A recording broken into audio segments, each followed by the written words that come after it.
پاکستان کے صوبہ خیبر پختونخوا کے شہر مانسرہ کے قریب پہاڑوں کے دامن میں واقع ایک قدیم مقام ہے جسے ایک قلعہ مانسرہ کہا جاتا ہے۔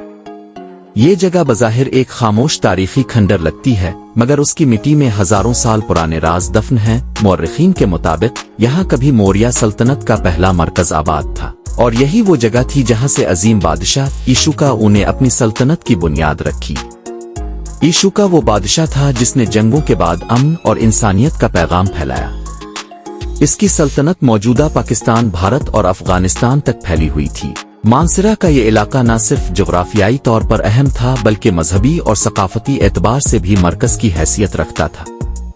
یہاں بدھ مت کے قدیم آثار استوپے اور خاص طور پر وہ پتھر کے کتبے ملے ہیں جن پر ایشوکا کے فرامین کندہ ہیں۔ یہ فرامین ایشوکا ایڈکٹس کہلاتے ہیں، جن میں بادشاہ نے اپنے رعایا کو اخلاق، نیکی، انصاف اور امن کا درس دیا۔ حیرت کی بات یہ ہے کہ مانسرہ میں ملنے والے یہ پتھر دنیا کے چند قدیم ترین تحریری آثار میں شمار ہوتے ہیں۔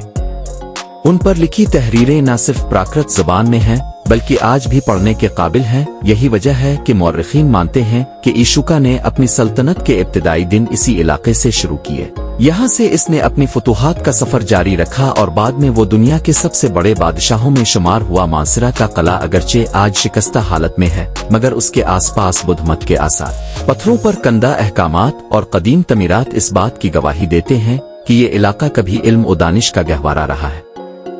کئی ماہرین آثار قدیمہ کا کہنا ہے کہ اگر مانسرہ کے قلعے پر مزید تحقیق کی جائے تو ممکن ہے کہ یہاں سے موریہ سلطنت کے اور بھی شواہد ملیں جو جنوبی ایشیا کی تاریخ بدل سکتے ہیں۔ یہ قلعہ ہمیں صرف ماضی کی شان و شوکت نہیں دکھاتا بلکہ یاد دلاتا ہے کہ انسانیت، انصاف اور علم کی بنیاد ہی کسی سلطنت کو عظیم بناتی ہے۔ ایشوکا کی یہی تعلیمات آج بھی دنیا کے لیے مشعل راہ ہیں۔ اگر آپ کبھی مانسرہ جائیں تو ان پہاڑیوں کے بیچ موجود اس تاریخی مقام کو ضرور دیکھیں۔